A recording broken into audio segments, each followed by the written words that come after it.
Well, first up on the show, there's mounting anger, frustration among the Israelis following the announcement of the death of 6 hostages in Gaza. Massive protests have erupted across the country after the bodies were recovered from a tunnel in the city of Rafah. Now, crowds of about 500,000 strong demonstrated in Jerusalem, Tel Aviv and other cities, demanding Prime Minister Benjamin Netanyahu to do more to bring home the remaining 101 hostages. Now, the police clashed with protesters during a massive rally in Tel Aviv by tens of thousands of Israelis standing in solidarity with the families of hostages. They have blocked traffic on the Ayalon highway.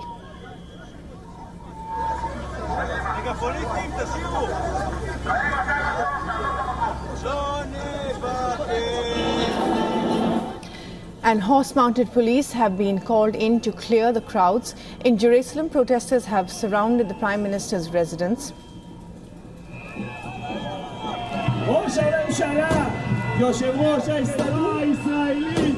And the bodies of the hostages have been returned to Israel. An Israeli Health Ministry spokesperson citing forensic reports said they were murdered by Hamas terrorists in a number of shots at close range, 48 to 72 hours before their bodies were recovered. There are still 101 hostages being held. 6 were alive last week, from what I understand, at least up until 48 hours before they were executed in captivity. So I hold everyone accountable, him, along with every stakeholder in the negotiation process. Today, I urge my government and all the states of the world to make a deal, make it possible, make it happen. It's too late for us, it's too late for Carmel. I will never hug her again. But 101 people can still hug their families. For them, make the deal, save lives. Netanyahu has made it clear Israel would not rest until it catches all those responsible.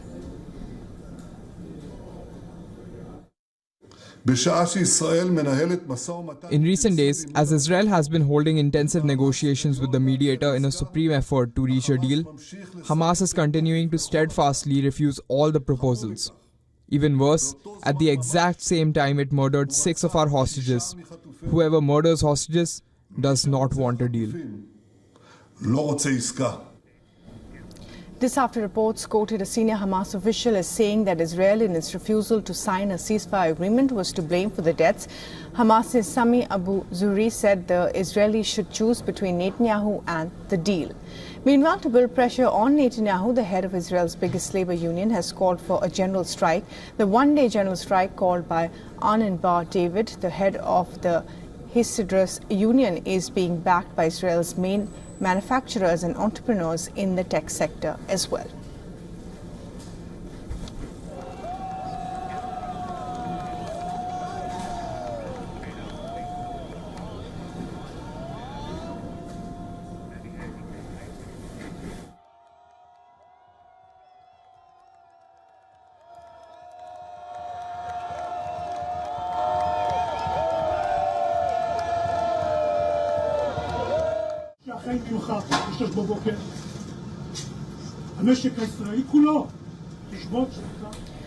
All right, to talk more about this, we're now being joined by Daniel Rubinstein, who is live from Tel Aviv. He is the current Israeli citizens spokesperson and former advisor to Prime Minister Netanyahu. And thank you very much for talking to us. Let me begin by asking you, this protracted war has gone on for 11 months. With Netanyahu's wall to the back, his back to the wall, what are his options now? Yes, thank you for having me. For nearly 11 months, Israel has found itself at war, and the Prime Minister has been clear about what the objectives of this war are. The first is the destruction of Hamas in Gaza as a political and military entity. The second is the safe return of all of the hostages. And the third is to ensure that something like the October 7th massacre can never happen again. As far as what the Prime Minister's options are, there's no one who envies his job. He has a very difficult situation, a very difficult negotiation period ahead of him. because what Hamas is essentially demanding as part of a deal to free hostages is to be in the position to be able to carry out another October 7th massacre again. And that's a big part of the reason why there's a holdup and why there hasn't been a deal, because Hamas sees the hostages as insurance so that it will be able to carry out another massacre again at a time and place of its choosing. And that's why we're in this difficult situation with 11 months of war behind us. But Daniel Rubinstein, that's not what the people of Israel are saying at the moment. They're saying that this war has gone on for too long. If the Israeli government really wanted to bring the hostages back, they could. They went and struck inside another country to kill Ismail Haniyeh. They could surely end this war. They want a deal, and they want it now. Is it possible for Netanyahu to go against public opinion at this point? Yes, I'd be interested in seeing, first of all, what is the deal that Hamas is proposing? Nothing has been presented by Hamas directly to the Israeli people that gives the Israeli people any indication that Hamas is willing to end its war for good, that Hamas is willing to lay down its arms and not promise to carry out more October 7th massacres again and again. Now, the Israeli public is divided on the issue of emphasis, perhaps. Which of the goals do they emphasize more than the others? Some people will say that we must bring home the hostages at an enormous cost, perhaps even to our future security. And other people will say that our future security is more important than the lives of the hostages. And this is a debate that has no right or wrong or middle ground. The people of Israel really want it all. We want that we will live in safety and security without the threat of Hamas next to us. And what Hamas is demanding as part of a deal is the ability to continue attacking us. Its leaders promise more October 7th attacks again and again. But what happened in recent days was that Hamas executed 6 Israeli hostages while they were in underground tunnels under the city of Rafah. And the Israeli public, first of all, holds Hamas accountable for this barbaric crime, which not just October 7th, but in the treatment of the hostages since then, and certainly the execution of the hostages is Hamas's responsibility. But the people of Israel also look to their prime minister, who has promised to bring the hostages home. And when the hostages are not brought home safely, there are many people who will take to the streets and demand emphasis on the safety of the hostages. Yeah. What I'm hearing from you is essentially that the option is for a larger full-scale war. I mean, you've already, this war has gone on for this long. 40,000 people are dead on the other side. They're not all Hamas militants. Certainly, there are women and children in it. Your hostages aren't back. Cabinet ministers and opposition leaders are saying the same, that Netanyahu needs to strike some sort of deal. But that clearly doesn't seem to be the path for Netanyahu. Netanyahu has been open to negotiating some kind of deal that will see the release of hostages. There have been many advisors sent to Doha in Qatar, to Cairo in Egypt. Egypt and Qatar are both mediators for Hamas. We would like to see more pressure from Egypt and from Qatar and from Turkey on Hamas so that Hamas will do the right thing, lay down its arms, and release the hostages.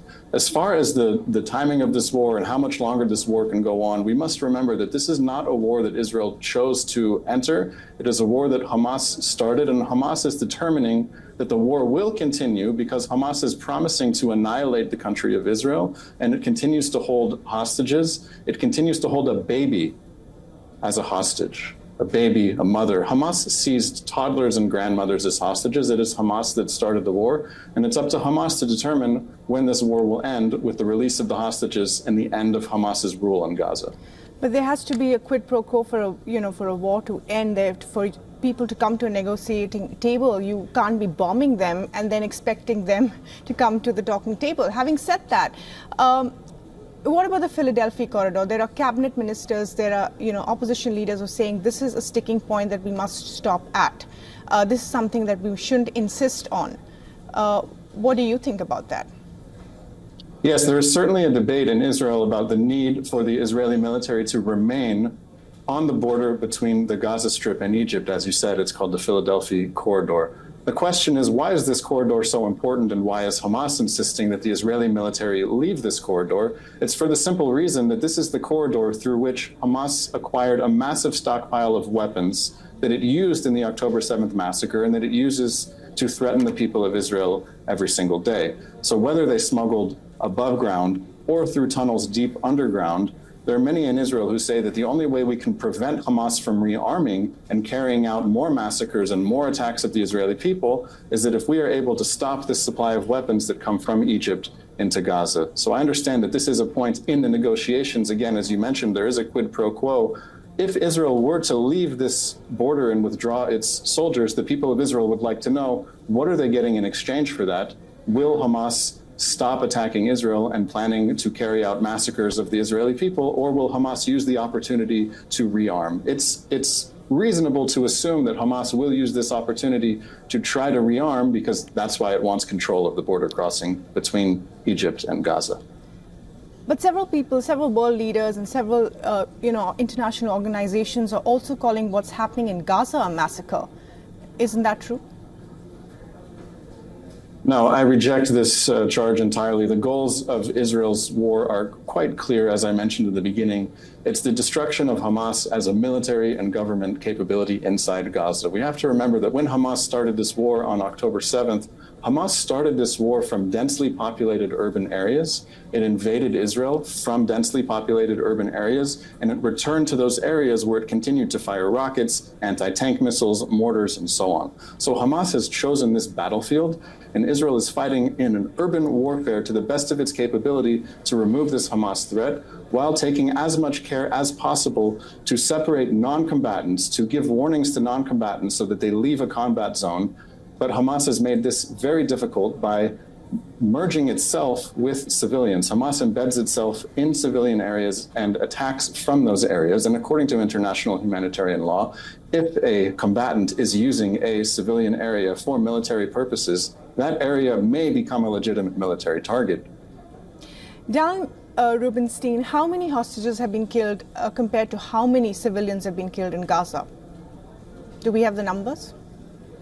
How many Israeli hostages have been killed in Gaza? Well, I know that on October 7th, Hamas killed 1,200 people and took 251 hostages back into Gaza. There was a negotiated release of some of the hostages in November. A bit over 100 were released. A number of hostages were murdered in captivity. Beyond that, I don't have specific numbers. And how many people in Gaza do you think have died in the last 11 months?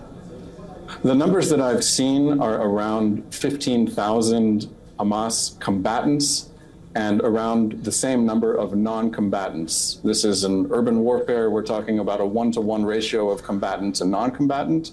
I wish the number was much lower and only Hamas combatants were being harmed in this war. But as I mentioned, Hamas has chosen the battlefield of urban warfare. It has chosen to embed itself among non-combatants and use them as a shield for its attacks. This makes responding to Hamas quite difficult. If Israel does nothing in response to a Hamas attack from a civilian area, it simply means that Israeli civilians will be massacred in big numbers, and we cannot allow that to happen. Well, it's certainly an argument that's becoming more and more difficult, not just for Netanyahu to justify to the world, but also internally to its own people.